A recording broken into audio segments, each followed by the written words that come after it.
That true, listen up. I know firsthand how limited a vessel's medical insurance can be. This is why you need reliable medical coverage. Moore Dixon offers comprehensive global insurance tailored for yachties, covering everything from emergencies to routine checkups with flexible options and a single point of contact. Moore Dixon has been voted best health and medical insurance by captains and crew, including myself. Don't wait until the unexpected happens. Get covered today. Visit mdbl.im or email them at inquiries@mdbl.im for a free quote. Welcome to Uncensored, a raw to the point and hard-hitting show where we uncover the yachting industry's hidden and often avoided topic. If you're easily offended, this one's definitely not for you. I'm your host, Marianne from Yachts Mermaids, and remember to subscribe and share your thoughts with us on social media. Let's start the conversation. Hi, everyone. Today's show is about Seafarer rights, which is something that I'm an advocate for, and it's something that I'm constantly educating yacht crew on. And who better to join us for the conversation than David Hammond? For those who don't know David, he is a former UK military seafarer, also a veteran Royal Marine officer, and he's a qualified English barrister with a criminal, public, international law, and human rights background. But more than that, he is the founder of the Human Rights at Sea organization and the Geneva Declaration of Human Rights at Sea. And he's currently the executive director of Human Rights at Sea International. So welcome, David, to the show. Thank you so much. And that was a mouthful. I'm looking forward to having the chat with you. Let's start the conversation with your story. How did you get involved with the Seafarer rights movement, and what motivated you to create, firstly, the Human Rights at Sea organization, and then co-creating the Geneva Declaration on Human Rights at Sea? Sure. Well, I mean, for me, it really started when I was 18 and I joined the British Royal Navy as a cadet. And I went through an interesting experience. When people look at me now with my white hair and my white beard, they probably wonder, have you ever experienced some of the trials and tribulations? And I can say firsthand I did. It was so heavily influenced for me. And there were some very good parts of that cadetship. But there were bits that I have now integrated in my life of never being allowed to be bullied, harassed, and the way you're treated, because that is fundamental in terms of how people develop themselves, particularly as young people coming into any industry, into any work environment. And there is that duty by those who mentor you, who train you, to have a lookout to you as well as a young person. So for me, the sort of seafaring world started very early on, straight after school. I love the fact that you said that is a duty from the people that are in the higher places, in charge and responsible for the lower ranks, let's call it. It's so important, that word, because I think a lot of people don't realize that if you have got to that place, you do have a duty for the ones below you.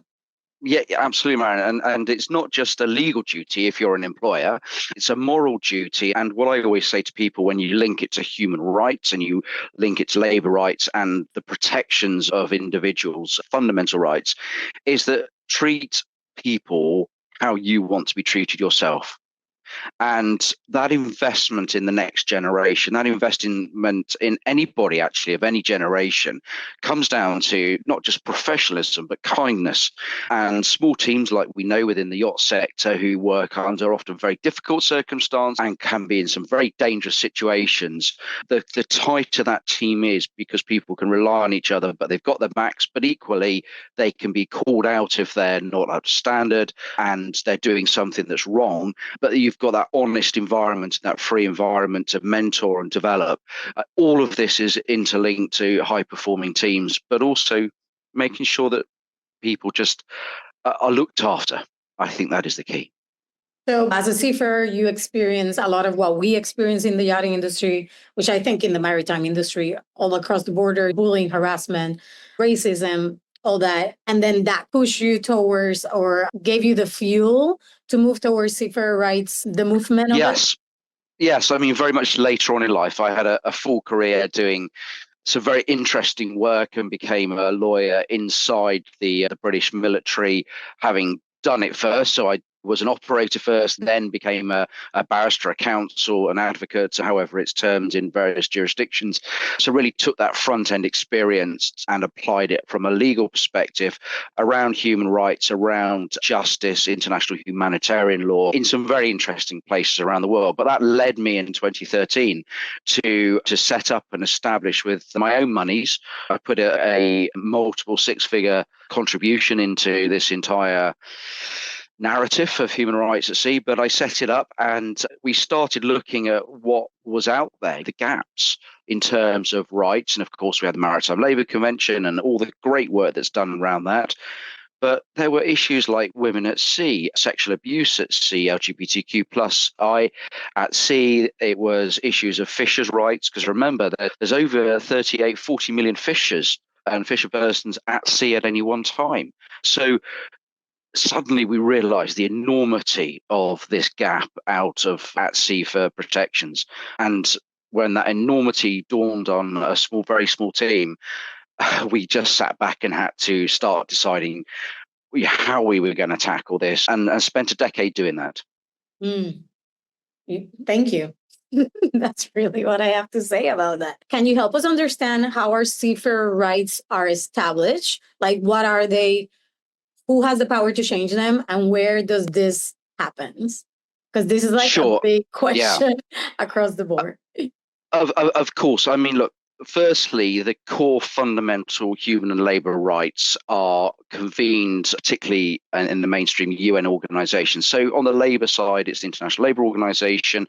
And then when we're looking at the more human rights, we're looking at the various UN institutions under the Universal Declaration on Human Rights, 1948, which came about after the excesses, abuses and killings and displacements of the Second World War. And that's where the Universal Declaration and the fundamental rights for people, starting really with the right to life, liberty and security of the person, came about. Now, the melding of various UN institutions, the international labour forums and those labour and human rights, which are indivisible in many respects, really led the way for other ILO conventions. And you have issues on forced labour, for example, and therefore what they did was have a hub in basically plain English for states to follow the direction of, say, the UN conventions. So there is established international law of which responsible states are meant to follow, and they do invariably follow, and they might follow with their own twist on the laws that are applied at the international level, but the law is established. How, in terms of protecting human and labour rights, but how it is applied and how it is enforced is really where the big gaps are. It's the enforcement aspect. So you may be on a yacht and you may have a contract of employment, be working with a flag from a reputable flag state flying off the stern, and you may well have a good crew that's done all their N1, STCW training, etc., and maybe more. But if there is an incident and that your rights are not enforced, then it's almost as if those rights don't exist. And to finish off, a lot of what comes across, I'm sure, your desk, Marion, and what comes across our desk previously and even now is those crew who have got a great work environment, but then they don't have the support and their rights aren't enforced, and suddenly they're off the vessel and they haven't been paid. So, I mean, I'm sure we'll talk about a lot more. That leads me to the next question, because what I have found, and I think is more prevalent in the yachting industry because it's a private sector versus a commercial sector where you have human resources, there's companies, so there's people holding people accountable, let's say. Versus here, nobody's holding anybody accountable. It seems like, from my experience, that I have seen other crew members. So, for example, it seems like in the yachting world, that sector of the maritime industry, the seafarer rights tend to depend on the tonnage of the vessel, the flag state, the location where the vessel is, the seafarer's nationality, and whether the boat is commercial or private, pleasure, as they call it, a pleasure private vessel.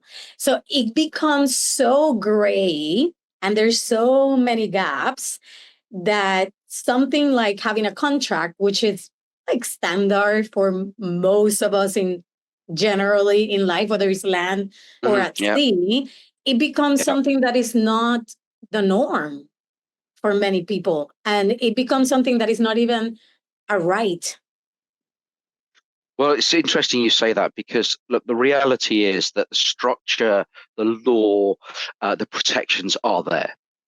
It's just whether or not you're in an environment where those people who are recruiting, those people who are managing, those people who are responsible for day-to-day business and in your role are actually doing their job properly. And invariably, it's not about people who are acting maliciously. It's because they're not aware. They assume they know a little bit or maybe a lot, but really that's why a lot of issues for human and labour rights abuses tend to end up in the lawyers' in tray, the inbox of the lawyers. But the reality is that the structure is there, the protections are there. It's just whether or not they are applied, they're known about, they're enforced, and crew have their own understanding of, as I always like to say, if it doesn't look right, smell right, taste right, trust your instinct, trust that. What I say to many people, that hair on the back of the neck test, when your hairs stand up when something's not quite right. It's a biological function. Well, actually, that's intuition based on experience. So if it doesn't look right, taste right, smell right, then trust that at first instance. And then within the environment, if you feel that you're being harassed, abused, your rights aren't being upheld, you have the ability to, or you should have the ability to go to your designated person on shore. You should be able to go through the skipper. And if you can't, you can also outreach to civil society. And of course, there's unions like the Nautilus Union, etc. And that's individual choices to join or not. Yeah, and I think that's one of the biggest gaps within the yachting sector is that there's no DPA for many vessels. The captain is the manager, the recruiter, the master, it's everything. And if that captain is also the perpetrator, then you're in big trouble, which a lot of the times it does happen that way. I seen a crew member call me, say, hey, I just been sexually harassed. I went to the police because she ran to the dock. There was a port police there. They did everything legal, the whole procedure, blah, blah, blah.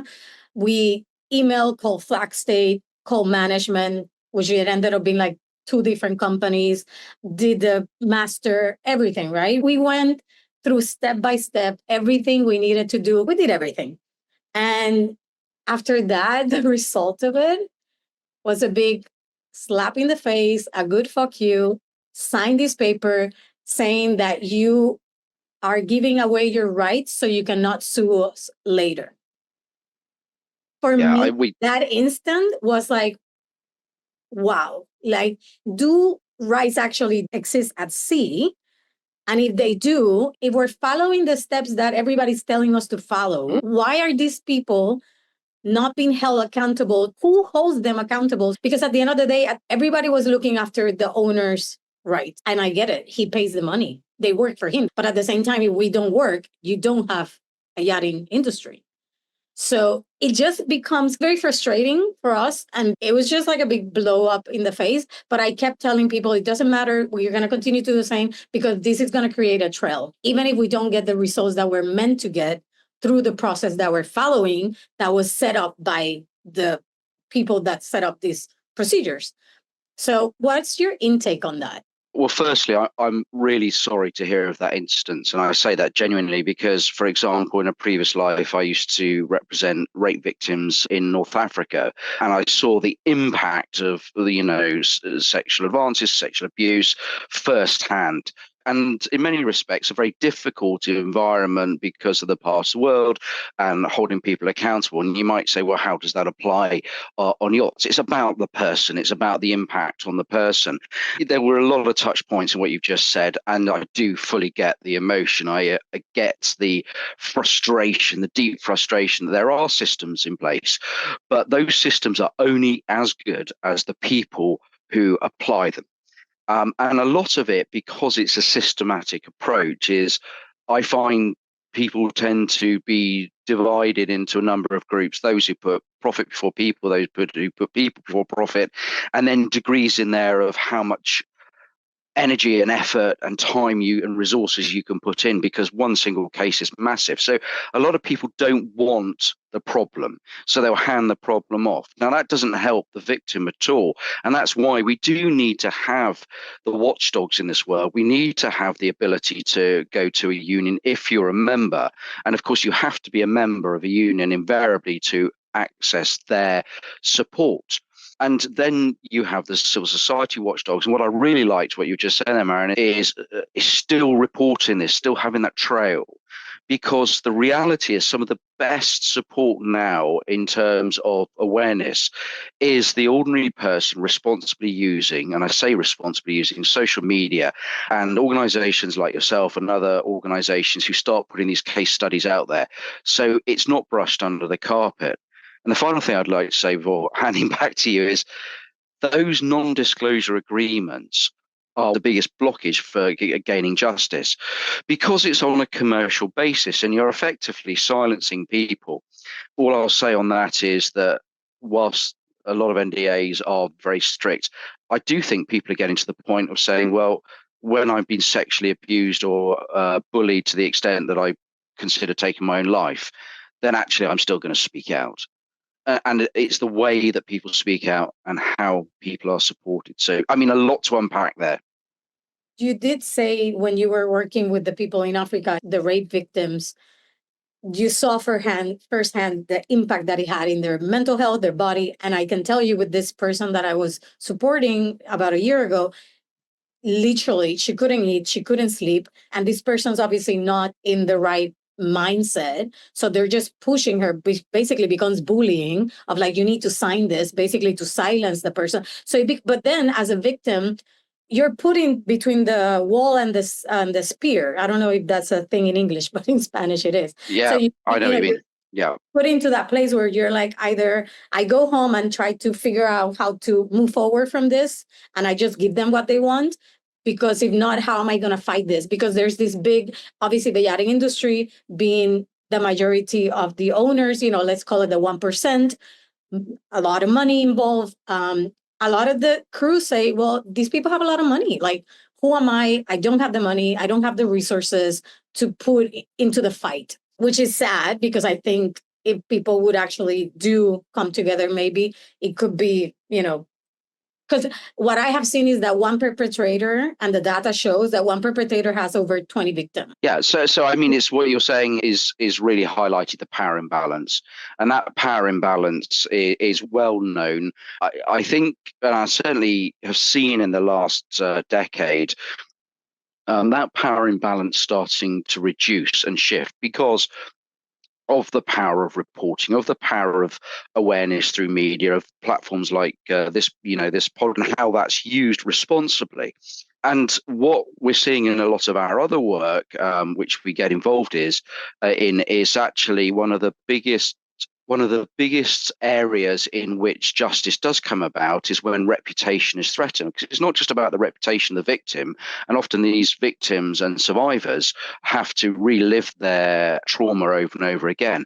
But actually, is the exposure of this by organizations, by civil society, actually by organizations like the Business and Human Rights Resource Centre that takes complaints from all around the world at corporate level and is starting to publish these individual cases, because ultimately it's about reputation and standing for many organizations in which abuse occurs. Because if it can't be dealt with internally, then sometimes it takes an external expose, a responsible expose, to spotlight the issue. And I do think the system's not perfect. We know that law and justice are often two different things. So anything we can do to bring the law and justice much closer together, I think is a good thing. So you said that there's this standard and rights in place, and flag states and different identities like management companies and crew agencies, everybody that is involved basically in the responsibility of a seafarer. Who is meant to hold accountable these people? They're meant to be held accountable on their own internally, or is there a type of organization that actually checks in and say, okay, let's see if you're actually doing what you're meant to be doing. Because just by signing an MLC declaration doesn't mean that they're actually doing what they sign. Yeah. And I do want to say there is, for example, Cayman Island flag state. I do have to say they are one of the ones that actually are implementing more things. For example, a while ago, they said, now we're going to make sure that if you're in our flag state, no matter your tonnage, you have to have a contract. So the fact that they had to implement that across the board, that tells me that obviously that wasn't the case before. Because for what I understand, and I could be wrong, if you're under 500 ton, a lot of these laws, regulations don't apply to you because you are not considered a commercial vessel, you're considered a private pleasure vessel.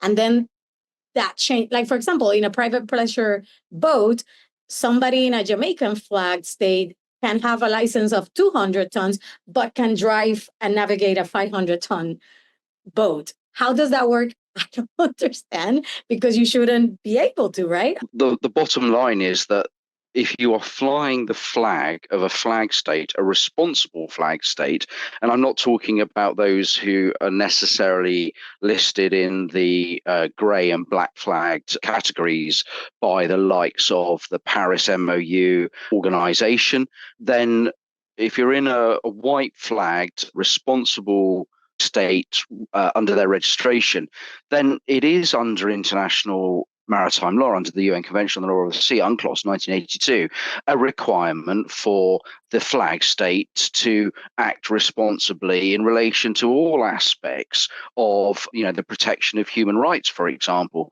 Now, interestingly, the Law of the Sea Convention does not explicitly talk about human rights. This is what we call a framework agreement. It allows protection of labour and human rights to be brought in through other conventions like the Maritime Labour Convention, or in fishing, the Working Fishing Convention, ILO 188, which is the similarity between maritime labour and the fishing community. But the real issue here, again, is the application and the enforcement by the flag state. Now, you've highlighted the Caymans. You look at many flag states, the Red Ensign Group, because, of course, it's linked back to the UK government. And, of course, the standing of the British in terms of human rights, our own Human Rights Act, European Court of Human Rights, and we see that as underpinning democracy. Then that is a requirement under the oversight of the Maritime Coast Guard Agency in relation to working with the flag states as well within the Red Ensign Group. So you are going to get, in that case, as you correctly highlighted, responsible flag states saying, look, we're going to look after you. But, and there's always a but, isn't there? The but is about those people who are flying that flag, but on that singular vessel are not taking note of the crew, not of their rights. And indeed, it's got to be two-way. It's got to be their responsibility. You've got to have crew who understand what their duties are and what their rights are and what their responsibilities back to their employer and to their fellow crew. So people like to say it's complex. It is complex, but it really comes down to awareness, education, understanding of rights and enforcement of those rights within a safe working environment. And that's what we've got to get to.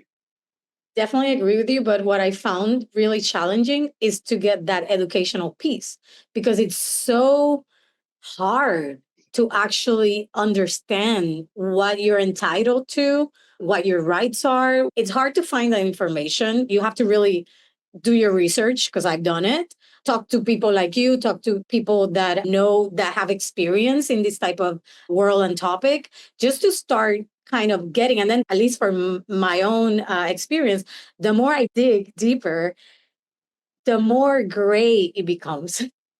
And I'm like, oh, okay, but then can my nationality impact this? And then that can impact that. And it just becomes so complex, because it is at the end of the day, that is a little bit of pudding for a lot of people, because like when you're working at sea, you just don't have time. And then the people that are meant to educate you, they never go into this topic.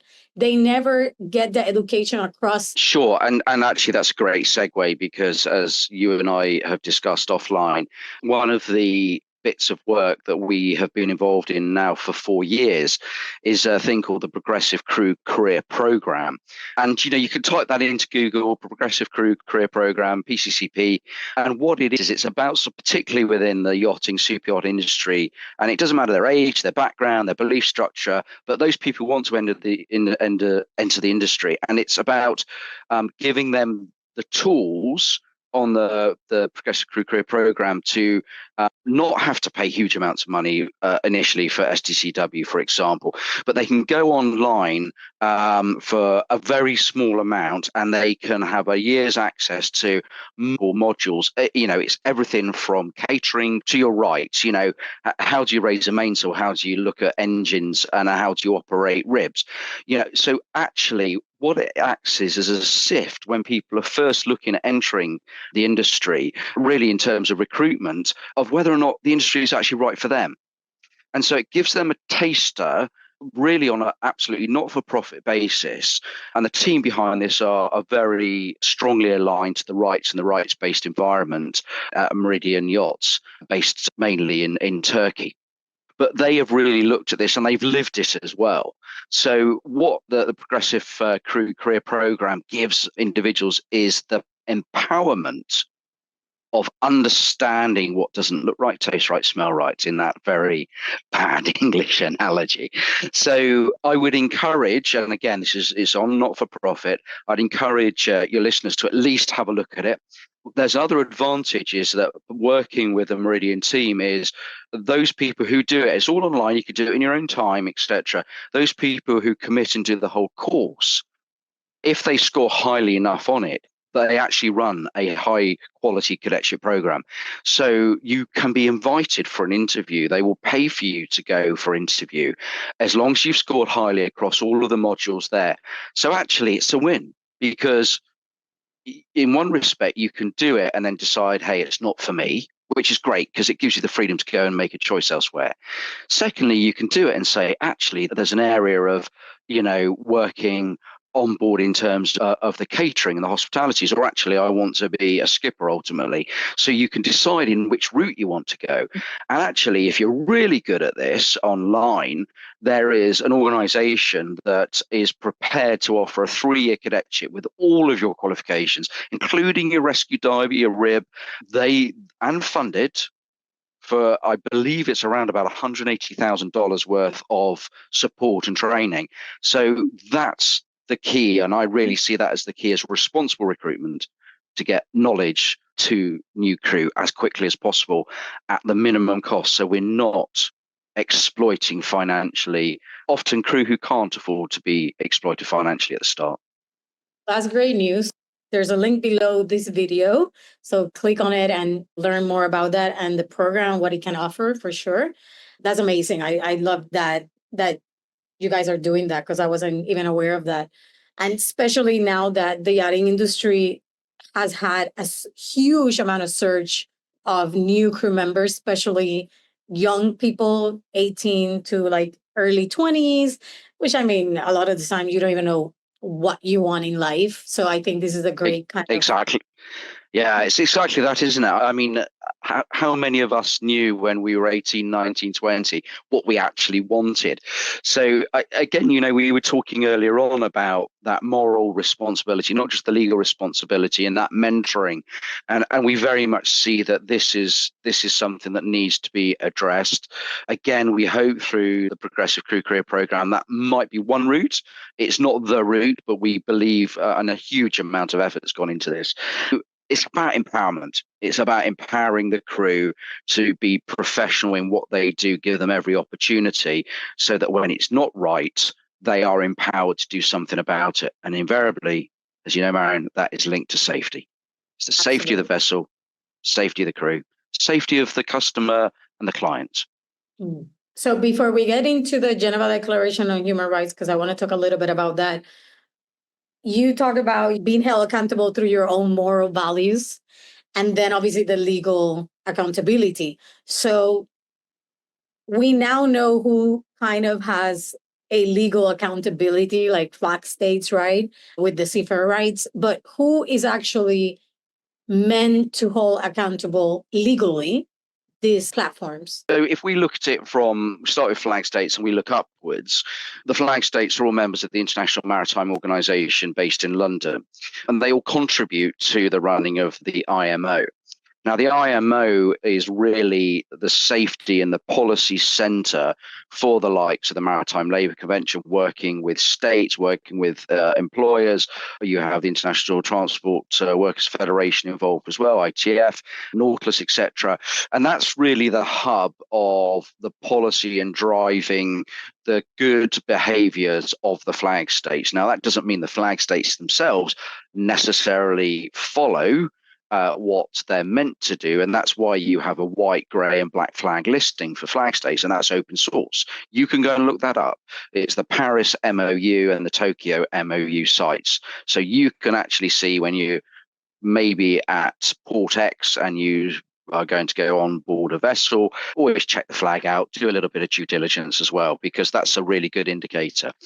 Now, below the flag states, so there's a series of responsibilities. Firstly, the responsibility for looking after the human rights, the labour rights of an individual, but particularly human rights, is the nationality of the individual. So for yourself, Spanish, myself, the UK, and therefore you look to those countries who have strong human and labour rights standards.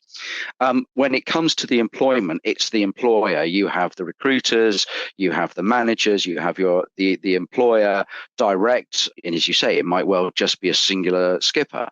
And in terms of holding them to account, we're then looking at them being signed off to effectively have their own licenses.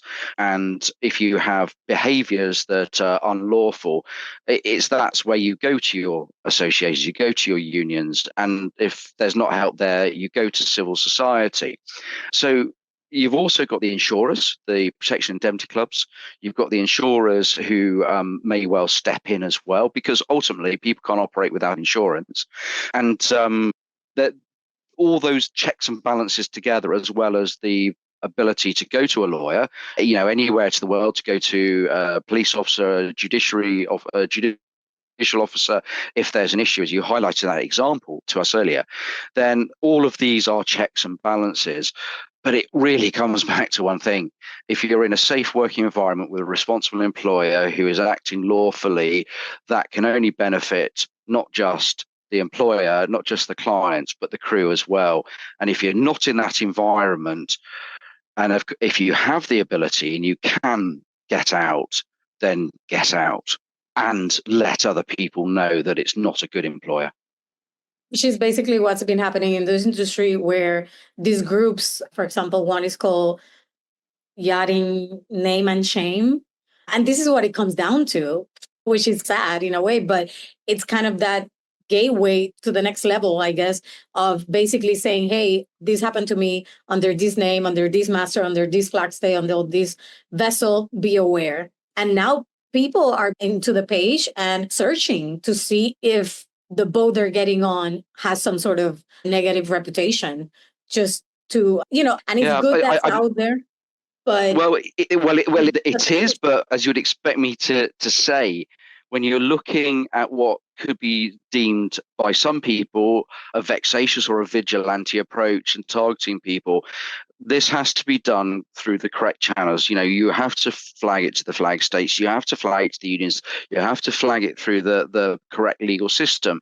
And there is a real danger in that vigilantism on one hand, but equally that knowledge. And we all know that there's closed Facebook groups, social media groups, WhatsApp, Telegram chats. But therefore, there is a responsibility of those people running those to make sure that they have done everything that they can to alert the authorities. Otherwise, it's a free-for-all. So just to be clear to the listeners, I fully support and work with people who fully support victims and survivors. We have to be super careful about corroborating the evidence, checking that evidence, checking that it's right, protecting the individuals who are of concern, and making sure that if there is abuse going on, that we don't taint the evidence so that the formal authorities themselves can use that effectively. So that's just my little caveat. Going back to that one example that I share with you, that was a Malta flag state under port, French port, because the boat was there the majority of the year and it was on port. We went through all the channels, flag state, police in Malta, police in France, everything. And again, signed this DNA. And then the perpetrator who did the harassment was still on board. And the captain, who also was part of the harassment, was still on board. So basically, they took out the problem, which was the victim in their eyes. And for me, obviously, a very sour taste in the mouth when you have flag state and you have MCA, even in both. Obviously, MCA, to a standard, maybe in both, if the captain had an MCA license, which more than likely a lot of yacht captains do these days. When you see that these people are being tagged on every single email and nothing's been done, because if you're going to tell me the victim's going to lose the job, okay, fine. But then why is the perpetrator not losing the job? And why is the perpetrator not being taken their license out? He was an engineer. He had an MCA license. Why is this license still with him? And why is he still getting jobs? And then when this happens as a victim and you want to help people, what else can you do? Something like joining this type of groups and then saying, hey, this happened to me, Yeah, absolutely. Absolutely. Look, you and I have both come across so many cases where the injustice continues to be an injustice to this day, and there's no excuse in that. It's been for ourselves over the last decade a very difficult path, from not just sexual abuse to allegations of murder, suicides. We've heard it all. Organ trafficking, child trafficking, really bad stuff, the stuff that people don't really want to see in the press. And all I can say is that after a decade, and we're into another decade, is that we have to use every means possible to ensure the protection of crew and every possible avenue and organisation. So it's a sort of multifaceted approach.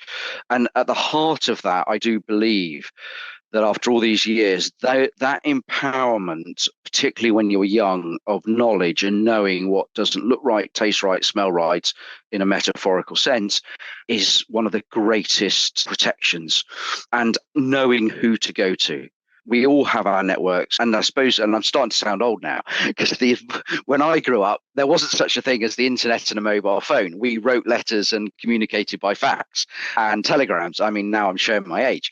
But look, the reality is that at least we knew who our friends were. And that's the great thing about the networks we now have with social media, is we have a much greater reach of abilities to what I call phone a friend. And that, even in this podcast, we're swapping information and personal views and perspectives, and we're empowering people to maybe question slightly whether or not they are in a toxic environment. And that power of awareness, I think, is probably one of the best support mechanisms and abilities to ensure that crew of all ages, but particularly young crew who are joining, have a greater degree of protection. It's not a perfect model, Maren. It really isn't, and I'm not going to sit here and pretend it is. No, and I agree, but definitely, even when I started, which was only 2006, which is quite a long time ago, but it doesn't really seem like a long time ago next to you probably, but social media was just starting to kick in. We didn't have platforms like the ICE One Jack Crew Helpline that happened in 2019. So now we have a bigger Nautilus, just recently, not too long ago, started bringing the yachting sector into place more vividly. So, I think there is that support system and we need to hold on to it, and we need to use absolutely. it. Absolutely. Yeah. I think the operative word there is use it. Yeah. Because as you say, in many aspects of life, if you don't use it, you lose it. And you just highlighted there, and I should have highlighted a lot earlier, as you say, the International Seafarer Welfare Assistance Network, ICEWAN, and ICEWAN's really cracking work, great work that they're doing in terms of raising that profile and signposting. So, when you look at the Seafarers Helpline with ICEWAN, you look at support from unions, but also if you've got if you have that ability to have a good designated person ashore, I've come across some really excellent DPAs who fight, as we would say, tooth and nail for the crew rights as well.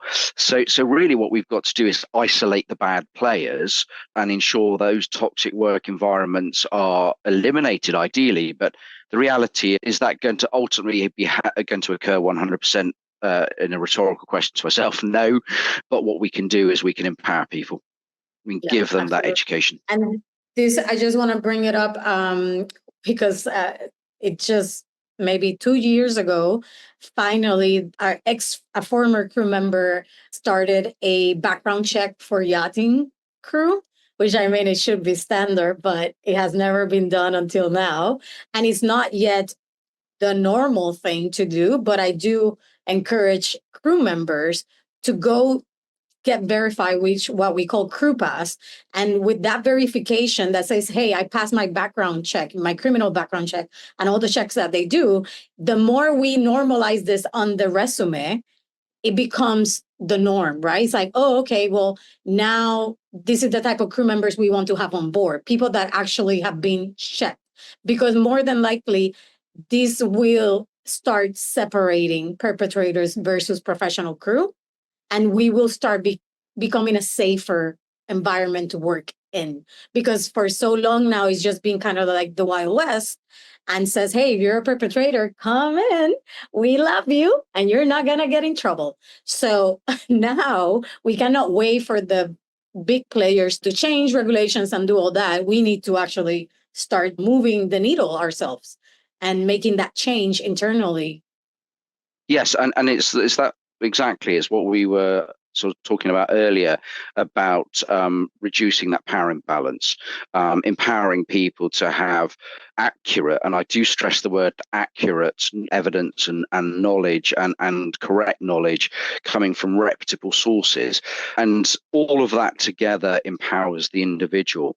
I have real faith in the next generation. I know there are a lot of people of my age group who say, oh, the next generation, they don't understand. Well, actually, I have a different view. Most of my team are young professionals, and I have real hope for the next generation, because when I look at my own family and seeing where my children are in terms of their awareness, not just on social aspects, but the climate, we got a really well-informed next generation. And I also think that is part of the check and balance and protection as well. And when you look at the likes of the Me Too movement, you look at the other movements in terms of Black Lives Matter, etc., and all the other movements around the world that actually say, hey, this is unacceptable. We are a human being. And that, do you know what? Everything we've been talking about comes back to the Universal Declaration on Human Rights, 1948. So everything we've just spoken about circles back to those fundamental human rights that we are born with. And now we need to assure, not ensure, assure their protection. I do agree with everything that you're saying, but what I've seen in the industry, especially the yachting industry, is that the recruitment process is so short. People are getting recruited within 24 hours because they lost a crew member. Okay, let's just get somebody in. And this is where a lot of the unsafety stuff happens, because you're not getting the right crew member on board. Because there's in the private sector of the yachting industry is always like, there's never enough time. We're always behind, and there's always something to do. So it's like, okay, in 24 hours, the owner's going to come in, the master, instead of saying, hey, you know what? Sorry, no, nobody can come on board because the crew, I don't have fully crew boat, is not safe.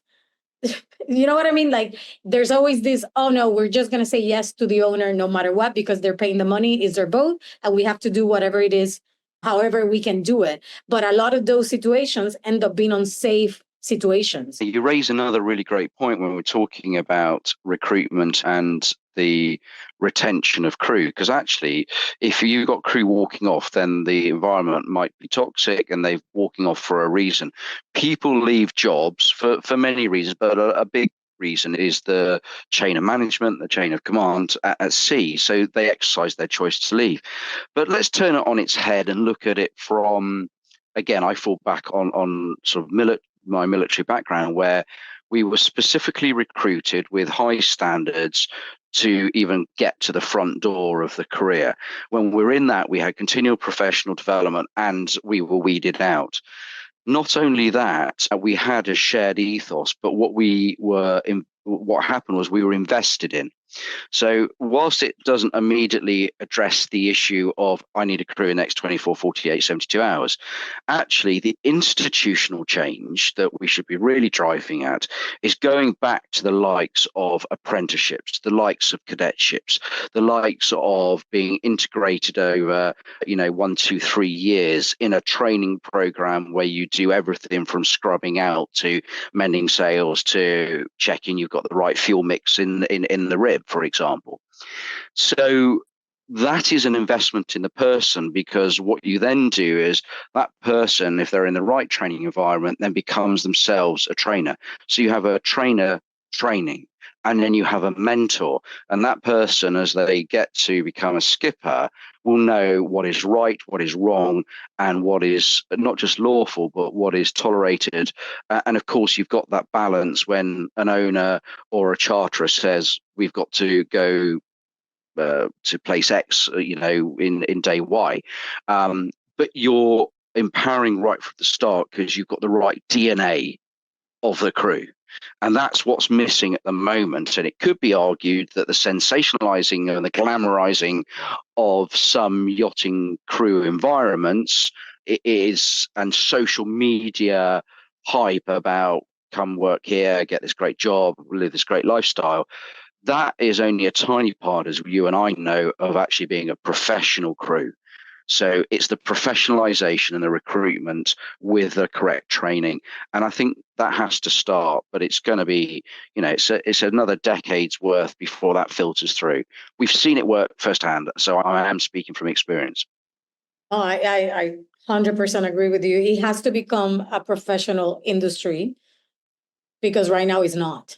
It's seen as anybody can come in, which is true. Anybody can come in with only a STCW, ENG1, and you're good to go. It wasn't too long ago when captains didn't need a license to be a captain in the yachting industry. So definitely we have seen the progression, but I definitely think that qualification, that education has to come across in every department of every facet of the vessel, not just the master and the engineers or the deck crew. It has to come through Absolutely. all the parts. Yeah, absolutely. And again, I'm going to circle back to the PCCP program, because what we are finding within this program is we're getting masters. Sorry, I use the word skipper. I've been doing a lot of fisheries work in the last 24 hours, so I moved between skipper and master. So we're seeing masters and senior crew coming back through this program to discreetly remind themselves. And I think that is a really good indication of people understanding that you've got to be continually learning all the time and refreshing skills. And that goes to that single word that you used, professionalization. So that's where we've got to get to. So moving on, because we can talk forever about this, how can the Geneva Declaration of Human Rights, first of all, what it is, for those who don't know what that is, and how can this Declaration on Human Rights at Sea support the super yacht industry? So the Geneva Declaration on Human Rights at Sea actually started in 2019. I was in Mumbai in India at the first ever state level conference on human rights at sea, which was led by the Indian government. And during that, I was discussing with a number of my contemporaries about we don't have a convention, we don't have a declaration on human rights at sea. Yes, we have it for human rights, but on human rights at sea explicitly. So at the time, I was working in Switzerland, in Geneva, went back to Geneva and met up with Professor Stephen Haynes, who's a trustee at Human Rights Sea. And we came together and we sat actually in a student's cafeteria in the Geneva Institute and sat down at a desk and over lunch just wrote the document. And then we built it out. We had comprehensive international maritime law legal reviews, academic reviews. And what this document is just what I would term a plain English, a plain language explanation of protections of human rights at sea. Now, what it doesn't do is it doesn't require a government, a flag, coastal or port state to do anything different. All of the information's out there, and all we've done is we've brought all of the information and all the various conventions together using the same language that you'd expect to see at flag state level, and we've put it in one document. Now, look, this is voluntary. It doesn't have the ability to be enforced because it's what we call a soft law document. But the more people who are aware of the Geneva Declaration on Human Rights at Sea, and it's in 13 languages, and we can give you the link direct to the site. It's free, it's there. The more you understand what your rights are, going back to that education point and awareness point, this is a tool.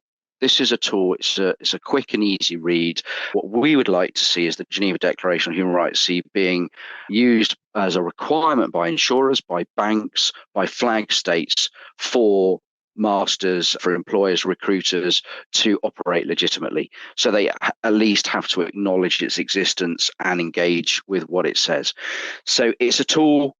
It's voluntary. It was literally started with a pen and paper in a student cafeteria in Geneva, and then it became issued in Geneva in 2022.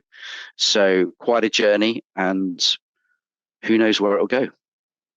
How do you see this declaration potentially supporting the super yacht industry right now? If the declaration is adopted by flag states as a requirement in the licensing for vessels, that would be an addition to the likes of the Maritime Labour Convention and the other requirements within the flag state requirements to have a responsible running vessel, for example.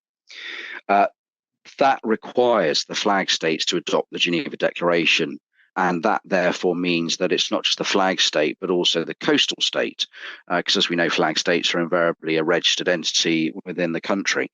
And therein is where the problem is, because we're then dealing with foreign policy, national policies in relation to human rights and the positions on rights at sea. You know, if you've got migrants crossing the Mediterranean into Europe, some states don't want that.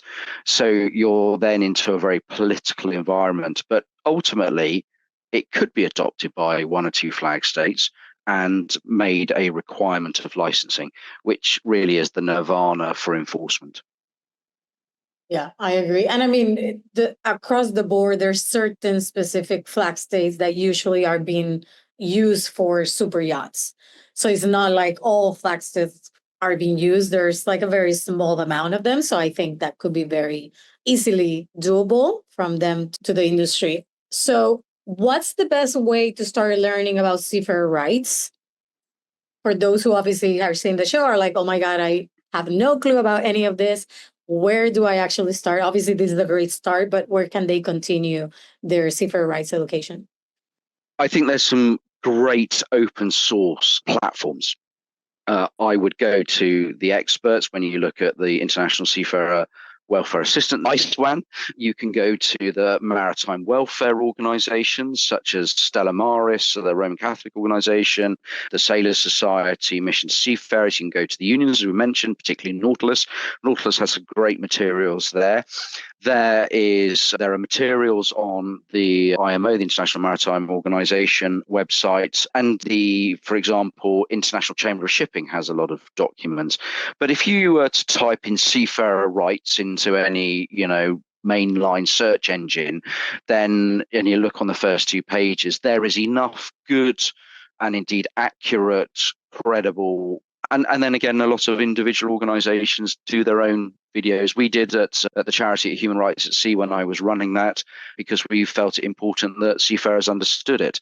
So there are lots of different places to go, all equally as good as one another. But the bottom line is you have rights. The rights are in existence.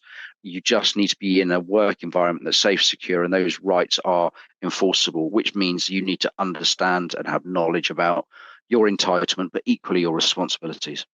Absolutely. And I do want to add as a resource, and there will be a link below the video, I created a basic seafarer rights in relation to the sea, like the contract, the agreement the Seafarers employee agreement, because I saw that there was a lot of people that didn't understand even what they were the rights within that agreement, let alone Yes. human rights. But we're talking about like time off, holiday Pay. time. Yeah. How many hours am I actually meant to be working with or without rest? Like all these little things. I basically did the research for you guys because I've read all of the main flag states manual that they have where they say what they are saying yes to from the MLC that they're part of, if they're part of the MLC, because for example, USA is not part of that. So that's a complete different story there. But basically, the links below there, just so you start also learning about your agreement, your C agreement, and what it's okay and what it's not okay. So then you can see, like you said, am I in a toxic environment? Am I in a safe environment? How can seafarers advocate for better rights explicitly, obviously concerning the private sector of the maritime industry? If I want to advocate, who can I go to so potentially there's a change in the system? That's a really good question. My starting point of that advice is to look for the reputable organisations who have advocacy and have the ability to support you. Again, that's from the well-established welfare organisations to the various unions to really good employer representatives as well. There is nothing stopping you from raising an issue to your own flag state, but let me also be balanced here as well, is that we touched on earlier, that structure and that command structure within a vessel, our basis is on an understanding that everybody is professional and is doing the job for the right reasons and to a high standard. So in the first instance, you should be going through that chain of command. And now if that is a toxic environment, or you don't feel that you're supported, it's one of the reasons why people say you have the choice to join an organization, to join a union.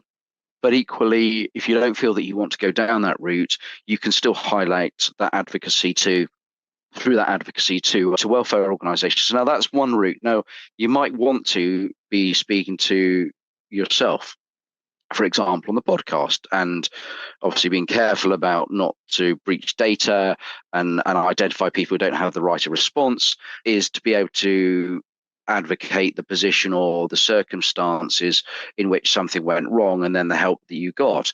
But I think the best advocacy is actually the fact that we shouldn't be hearing about bad stuff through all of these mediums, because there's a professionalization of the yachting industry, that the safeguards are in place, that they are dealt with. Because actually, in many respects, if we constantly have to speak about it within particularly social media, it's saying that the system's not working.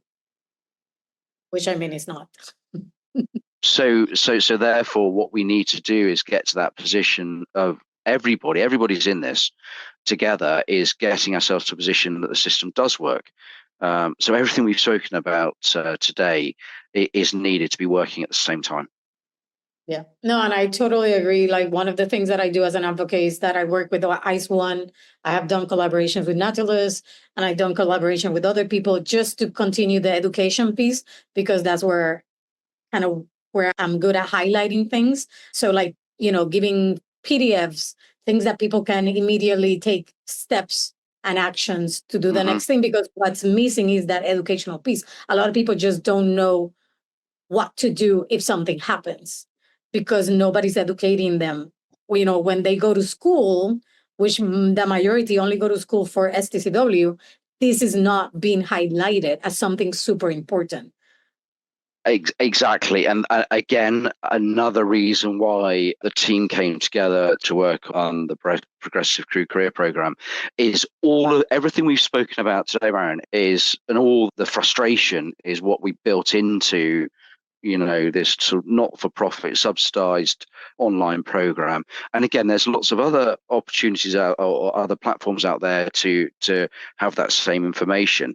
Again, and the great thing is we're repeating ourselves here, is that we're coming back to awareness, education, avoiding impunity because we have power and knowledge is power, and we're recruiting the right people. So I suppose actually one of the best bits or the best things that we can do is make sure that, the kind of work that you're doing is heard far and wide, that these podcasts are listened to, because I'm not sure how many people actually read books anymore. Going back to the POC or PCC, sorry, the program that you PCCP, yeah, that's right, the Progressive Crew Career Program. Super yacht crew member, would it be advisable to take the course so they can start getting more knowledge into seafarer rights? It's for everybody. Now, look, we've got over 10,000 luxury yachts in the industry. We've got in excess of 100,000 crew, over 300 training providers. And the importance is about reducing risk for the insurers. It's loss prevention, but it's also about supporting that aspiring crew, but also providing a very easy to follow review program for experienced crew. Because hey, I used to be a helicopter pilot, but you would never assume that you knew everything. You would train every day, and not just on the flight, before the flight, during the flight, after the flight. So in order to be competent and professional in that aviation world, you had to be on top of your game all the time, and therefore it doesn't really matter where you are in your career progression. You need to be doing this continuing professional development, this CPD, all the time.